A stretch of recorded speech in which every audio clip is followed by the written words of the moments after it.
You just realized your business needed to hire someone yesterday. How can you find amazing candidates fast? Easy. Just use Indeed.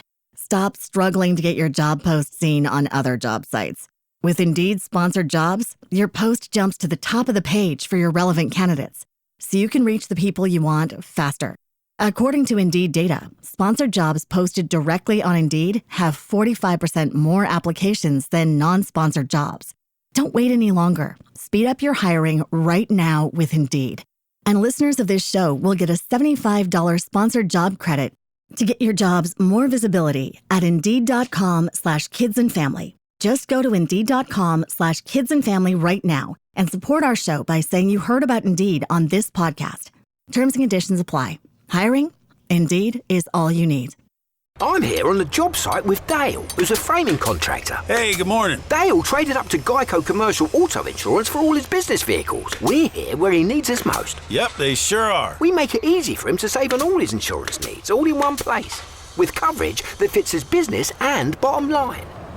Oh, I shouldn't have looked down. It's all right. We're so far up here. Look at me. Take a deep breath. Oh, I'm good. So good. Get a commercial auto insurance quote today at geico.com and see how much you could save. Get more with Geico.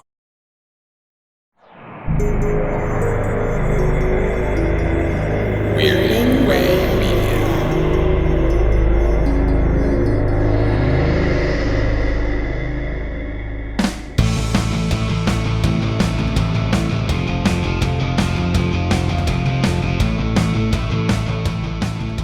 I like to think I have a pretty wide-ranging taste in music.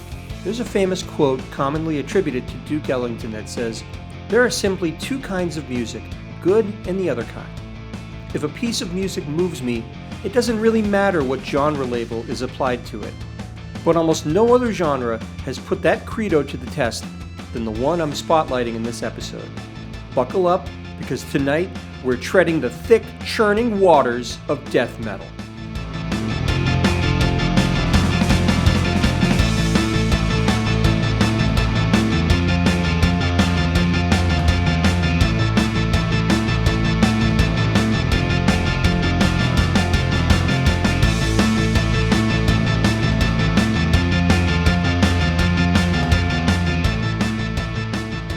Hello listeners to another special episode of Noise Junkies. I'm HP. This episode will be covering death metal.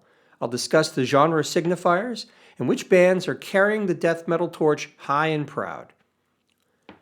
Growing up in a suburb north of Boston, my taste in music was typical of other kids growing up in the 70s and 80s. A big part of my formative musical education was shaped by simply riding in my mom's car, getting shuttled to and from school, the mall, the movies, what have you. She usually kept the radio tuned to stations that played AOR hits of the day. That's album-oriented rock. Eventually, this resolved to a lifelong affinity for what became known as yacht rock. By the way, for more info on yacht rock, please check out my earlier Noise Junkies episode on the very subject. Later on, I developed a taste for the evergreen hard rock acts, Led Zeppelin, AC/DC, Kiss, among others. But for some reason, when Metallica's And Justice for All album came out in 1988, I couldn't get into it. Something about the offbeat time signatures, growling vocals, and extended riffing just didn't compute to a 15-year-old HP. It was almost like some part of my brain hadn't developed enough to enjoy this type of music or even make sense of it. Flash forward a few years, and I'm starting college at Purdue University. My main friend group was comprised of guys a year ahead of me who DJ'd at WCCR. WCCR was the radio station housed in my freshman year dorm, Cary Quadrangle. It was one of the oldest student-run stations in the Big Ten. My interest was sparked, so I got involved at WCCR as well, both DJing and working as the music director. More crucially to the topic at hand, I started to hang out with my friends during their radio show, and their theme was death metal. By this point, I was fairly well acquainted with Ozzy, Black Sabbath, even some of the hair metal bands that made the MTV rounds like Dokken and Quiet Riot. But death metal was something else entirely. If I thought Metallica was rough and ready, imagine the culture shock when I heard this for the first time. Life in your life, kill and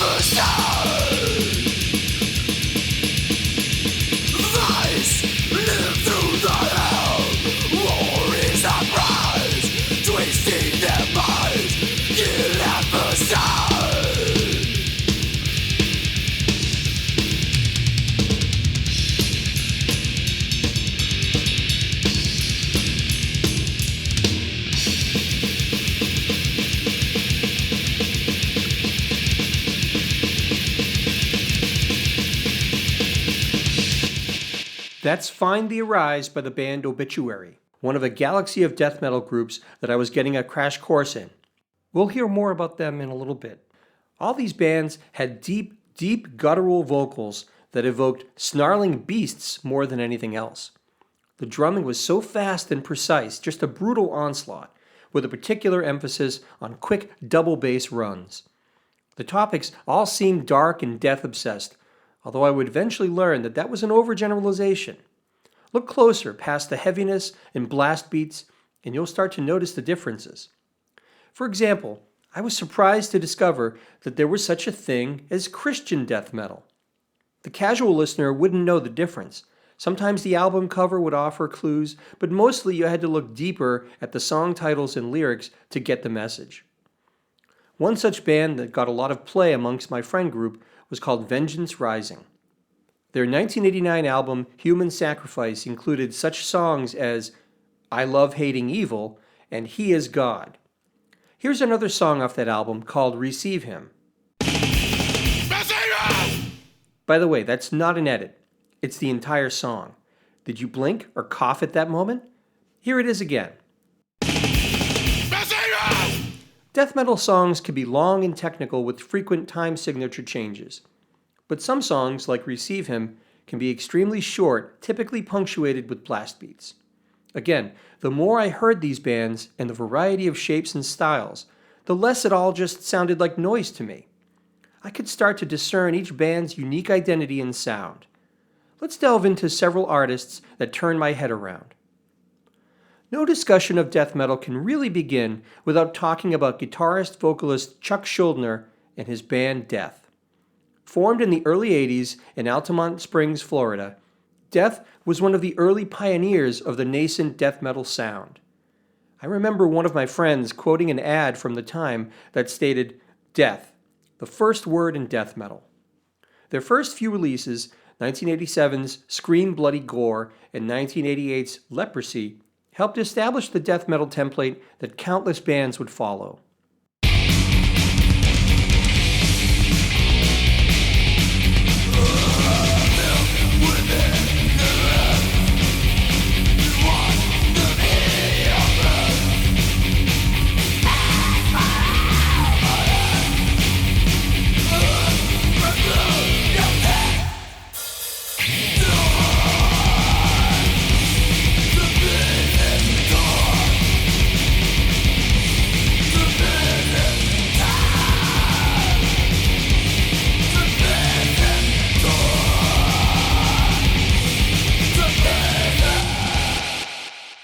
However, the 1991 album Human pushed the genre in new directions. It brought in more progressive elements and was a more technically accomplished work. Take a listen to the song Lack of Comprehension.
The intro features spacey guitar harmonies, and the drums have a textured, phased effect on them. This kind of delicate, almost jazzy styling was pretty much unheard of at the time, and I was drawn to its beauty. Once again, here was a death metal song and album that challenged my preconceived notions about the genre. Schuldiner would continue to evolve the death sound over the next few albums throughout the mid to late 90s. Tragically, Schuldner was diagnosed with cancer in 1999 and would ultimately die of the disease in 2001 at the age of 34. For me, no band exemplified the sound of death metal more than the next act I want to discuss, Bolt Thrower. Formed in Coventry, England in 1986, they took their name from a weapon in the Warhammer tabletop game. In fact, the artwork for their early albums was provided by the game's publisher, Games Workshop. Bolt Thrower featured Joe Bench on bass guitar, one of the few women in the scene. Their music was initially a thrash-based, distorted style more indebted to hardcore punk, until their third album, 1991's War Master, which signaled a transition into a more pure death metal sound. Bolt Thrower chose war as the main theme throughout most of their music, the madness and aggression of war throughout history. The first track off War Master, Unleashed Upon Mankind, was regularly used to kick off my friend's radio show.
For me, this is the sound of death metal, pure and simple.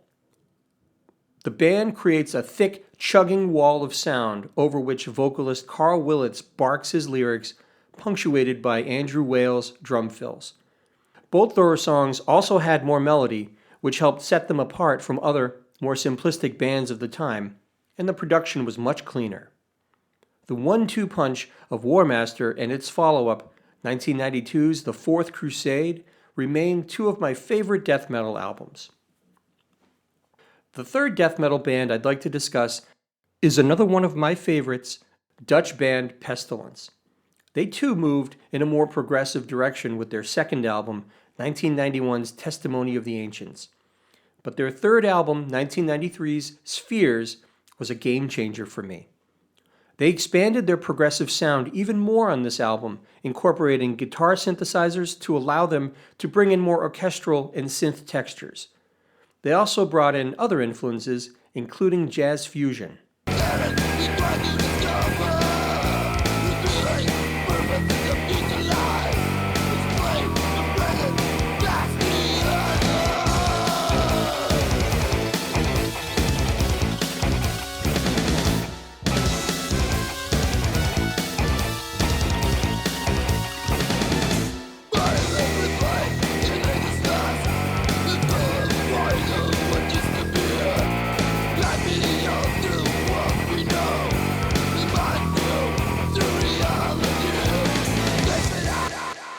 I remember Spheres being considered by my college buddies as a lesser effort at the time, but I loved the band's progressive spirit and the guitar synth dabbling that expanded their sound and gave the record an almost outer space type feel. And history would validate these choices, as progressive influences and synth work are much more prevalent in today's death metal. Check out the track The Message Tablet 1 by the band Blood Incantation off of their 2024 album, Absolute Nowhere.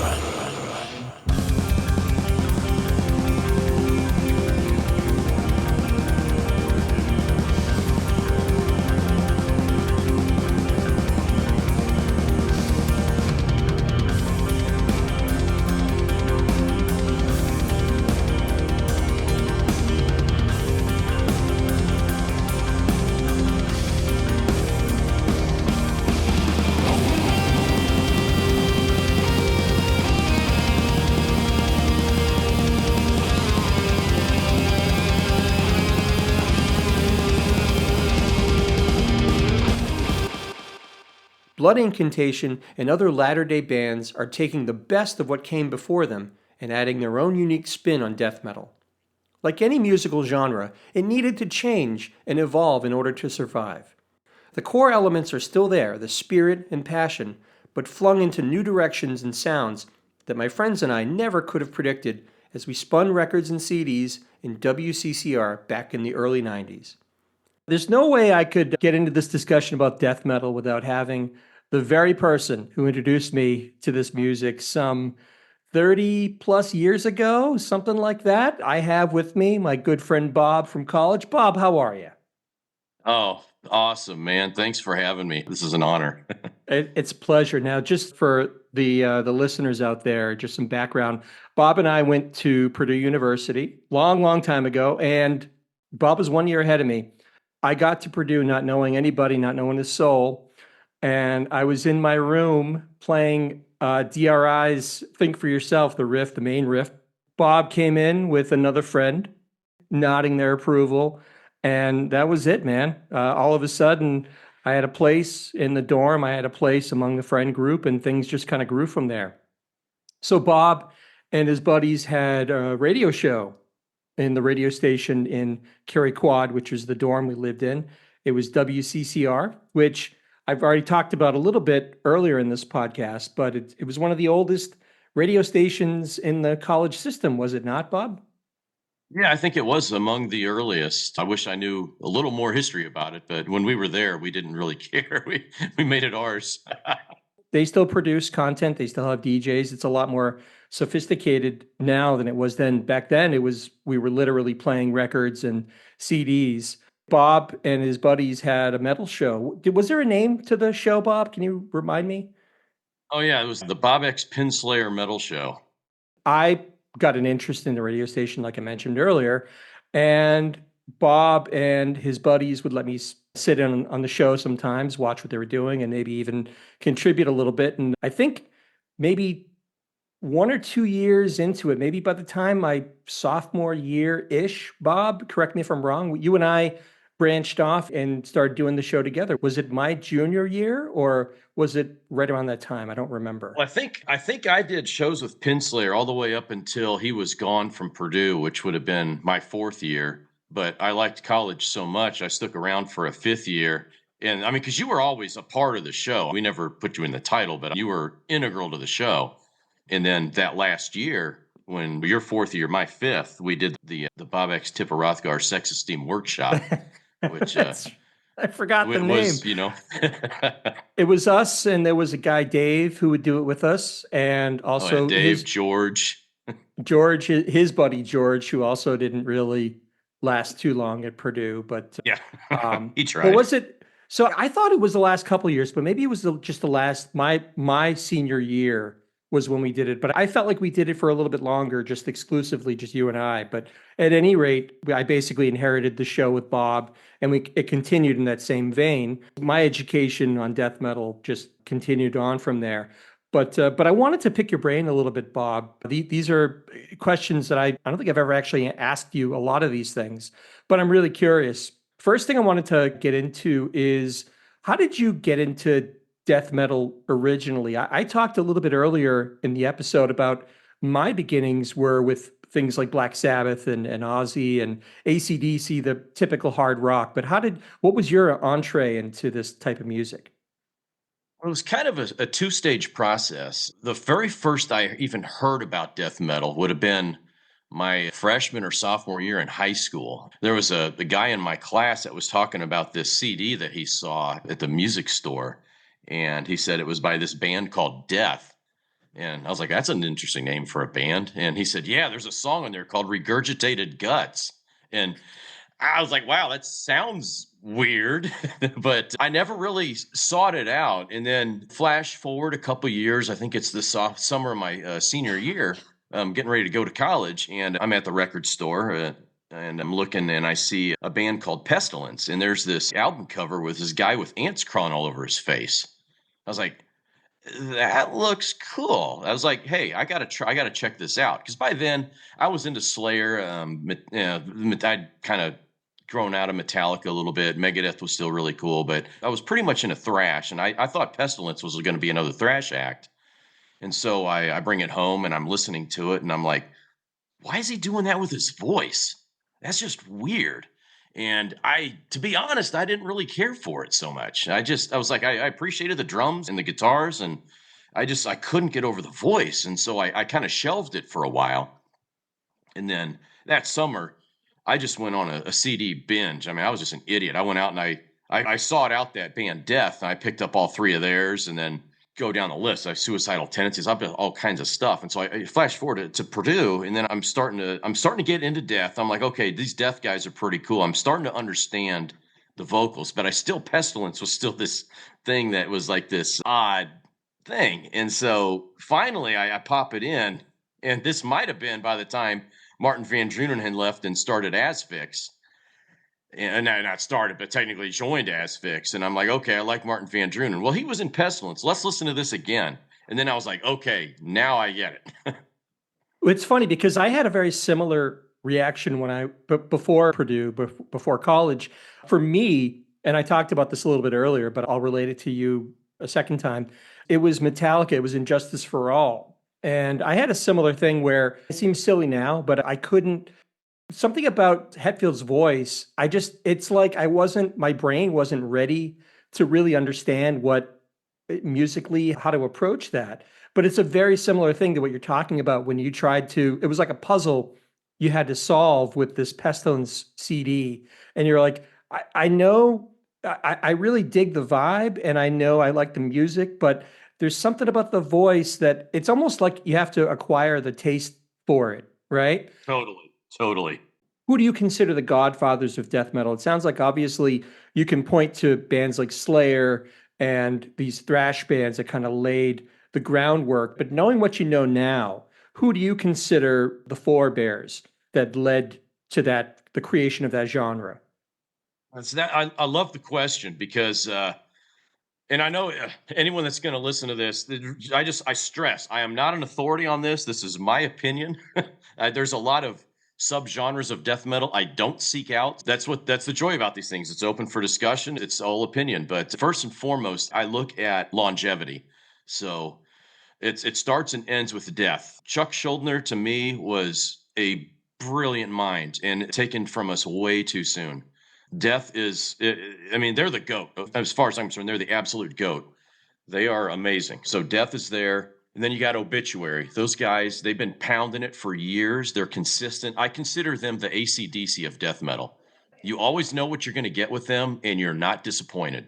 Cause of Death is another formative album. I remember that there's something distinctive about that album cover. This was all pre MP3s and streaming and all that kind of stuff, Spotify. So we would have to go to the record store to actually buy these CDs when they were released. And a big part of it, correct me if I'm wrong, is you would look at the album covers in some cases and go, that looks kind of cool. Maybe I'll check that out, right? Because you already said Pestilence was like that for you.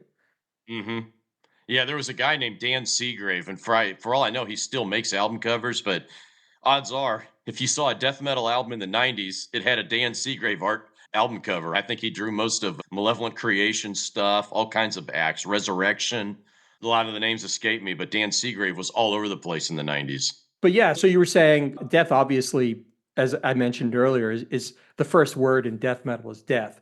There is no death metal without Chuck Schuldiner and without what he accomplished with his band.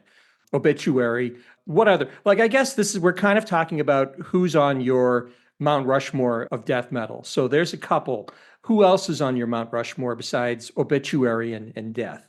My Mount Rushmore, it's after that, there's longevity, but it's like, they're not really around anymore. But you kind of alluded to them, Bolt Thrower. And that's just a personal thing with me. They were my favorite band for years. And now that Carl Willits is with Memoriam, I almost consider that kind of like Bolt Thrower, Mach 2. I can't do a good Nigel impersonation there. Nice Spinal Tap reference. Sorry, guys, I tried. So there's Bolt Thrower, there's Obituary, there's Death. Who's that coveted fourth spot on the death metal Mount Rushmore, Bob? And I tell you, this fourth band, it was because of their comeback after their 17-year hiatus. I have really been getting into them. and it's Pestilence. I Wow, think really? Patrick Mameli is what Chuck Schuldiner would have been if he were still alive. Now, Mameli's got more of a jazz influence than Schuldiner did, but I think Schuldiner would totally dig the progressive elements that Patrick Mameli brings to Pestilence.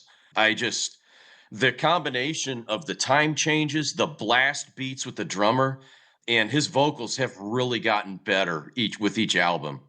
Pestilence. I can see the shock on your face on this Zoom call. So that's awesome. I'm glad I blew you away on that one.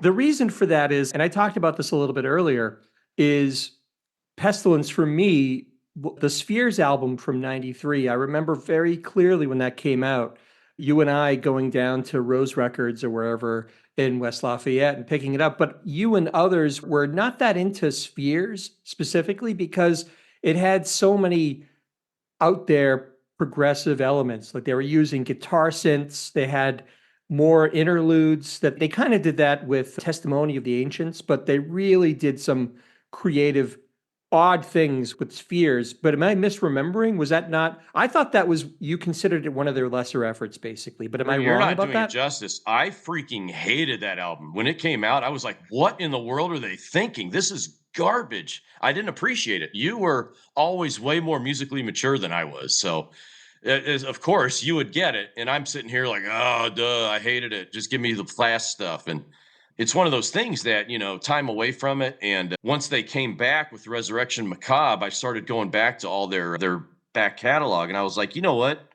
Spheres is actually pretty good. What do you think of the shift towards more progressive elements? Like it's almost like Dream Theater shook things up a little bit, and then bands started to see what they were doing with the long form songs and the technical riffs and the keyboards and everything. Is that something that you've learned to kind of make peace with? Is that something you still feel a little bit of friction about listening? Because I hear that everywhere now with death metal. I've talked about this band Blood Incantation and their last album, which is Absolute Nowhere, which is literally half punishing grinding death metal and half soundscapes and keyboards, and it really works. But what's your opinion now, being a more dyed-in-the-wool fan than I ever was? How do you feel about how progressive rock has kind of infected death metal into such a degree now? Well, I think at some point it had to, because even in the 90s when this stuff was new, there was a lot of bands that you really couldn't pick one apart from the other. I remember how disappointed I was when I heard the third Malevolent Creation album, Stillborn. I was like, this is no different than the other two.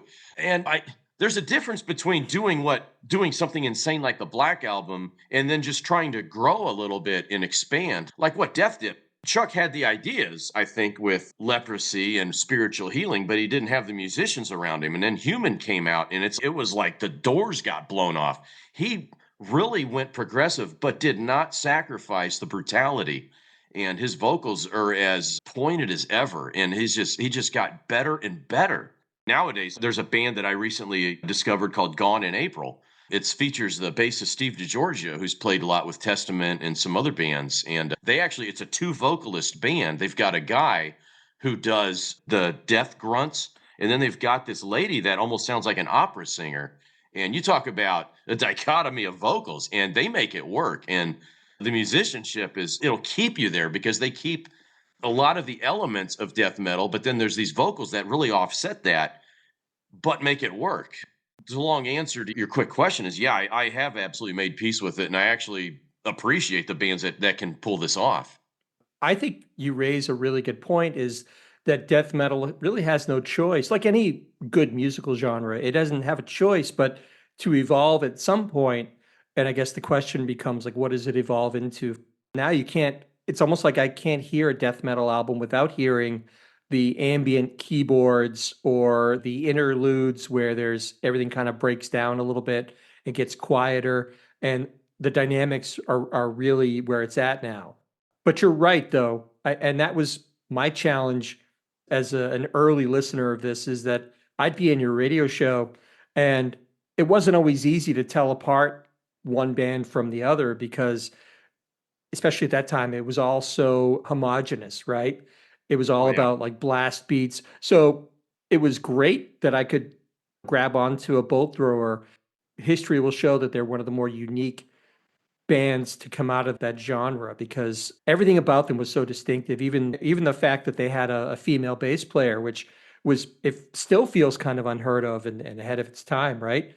But Oh yeah. when you look at that band that you just described with a female vocalist, I can't think of one band, one death metal band back in the day that had a female vocalist. So that's actually really remarkable. Circling back a little bit, we were talking about albums that we liked and that we got into. I'm really curious now. We talked about your Mount Rushmore of bands, but let's boil down. What are the 4 albums, death metal albums, that you would consider as classic examples of the genre? In other words, and this can be from any time. It doesn't have to be from our heyday in college, but if an alien landed on planet Earth in your backyard and said, what are the 4 prototypical examples that will teach me about death metal? What would you give them, Bob? Which 4 albums and why? Man, that's a fantastic question. So I think I would have to pick some variations. They got to hear Human. Death's Human has to be done. I would have them listen to Carcass's Necroticism. There's a longer subtitle to it, just because they cover some really wild stuff. I mean, it's an interesting story about Carcass, but yeah, because I guess the guy's the son of a mortician, and so he's talking about cadaver stuff in great detail. It's like, okay, so that covers kind of the weird, gory part of it. The dark, the seedy underbelly of death metal. Yes, absolutely. I would go also with As Fixes the Rack. The title track of that disc is a classic. I think it shows you what a death metal rock opera would be.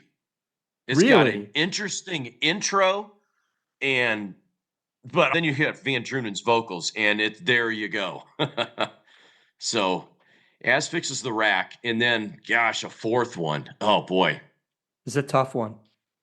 You know what? You got to go with your faves, right?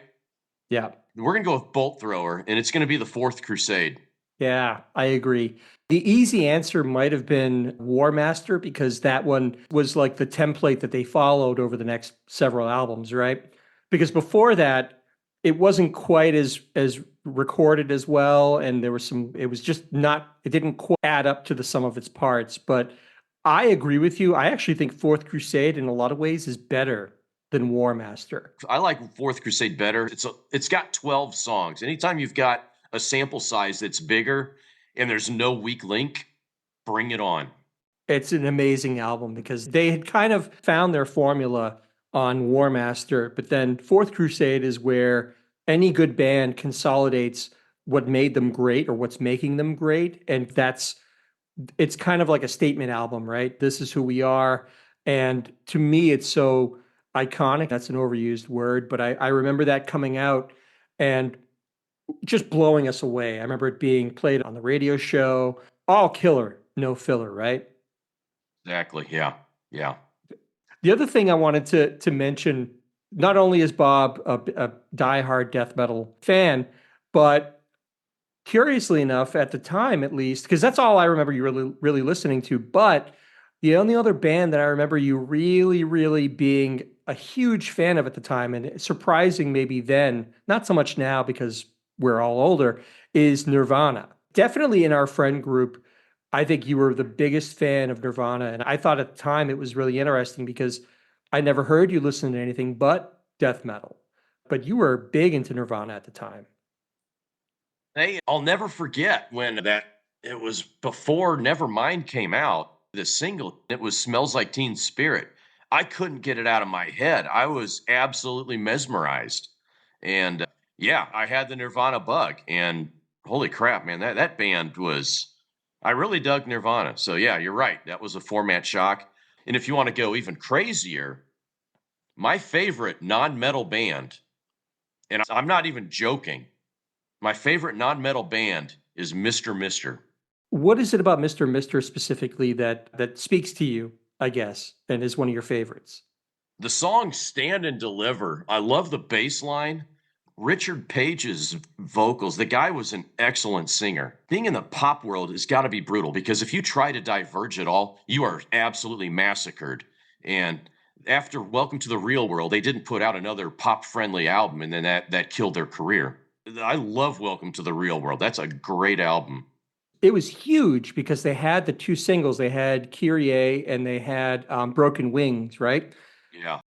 The Nirvana thing, I always respected the fact that when we were that young, the music you like becomes such a part of your identity. It's almost like armor, right? It kind of reflects who you are. You wear the band shirts, you dress like you see these bands dress on the covers, and that's your thing, right? So for you to be a little more out of the box at the time, I thought, and just unapologetically go, you know what? I love this alternative band, Nirvana, even though they have nothing to do with Bolt Thrower or Morgoth, these bands that I love so deeply. But you didn't care what anybody thought. Alternative, kind of at the time, could be a dirty word for a lot of people because it was so omnipresent and it wasn't considered quote unquote hard like death metal or metal in general. So it was I always thought it was kind of cool that you were big into Nirvana at the same time. I respected Yeah, I don't it. know what it was. There was that lightning strike, boom. Which is not to say it shouldn't be all that surprising because they appealed to a lot of people. Obviously, they're legendary for a reason, and they sell a lot of records for a reason because they spoke to a lot of people. So I always thought that was kind of cool. I hope the listeners can appreciate how much knowledge you bring to the table with this genre. I've learned so much. Again, you're the guy who introduced it to me, so hopefully maybe some people listening to this will go off on their own and investigate death metal and appreciate it like we do. So this was a real treat. This is an honor to have you on here. It's like the radio show come back to life in a sense. Bob, thank you so much for joining us. Is there anything else you want to leave our listeners with? Any last words? Hey, thanks for having me. Appreciate it. I just want to say, hey, don't be afraid to give this genre a try. It's not just all grr, grr, grr, grr. There's progressive elements, so there's all kinds of stuff. So don't be afraid to go out there and try something new. I mean, I think there's some fine bands out there. That's it for this capsule intro into death metal. When I'm not listening to music, you can find me elsewhere on the Weirding Way Network. I co-host the Night Mr. Walters, a Taxi podcast, alongside Midnight Viewing's Father Malone. And I'm an occasional guest on the Culture Cast with Chris Stashew. And I have a Bandcamp site, hpmusicplace.bandcamp.com. Please check it out. As always, please feel free to write us, rate us, review us. We'd love to hear from you in any manner you choose. Thanks again for listening, and we'll see you again next time.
Hello, this is Aaron West. I am the author of the A24 New Wave.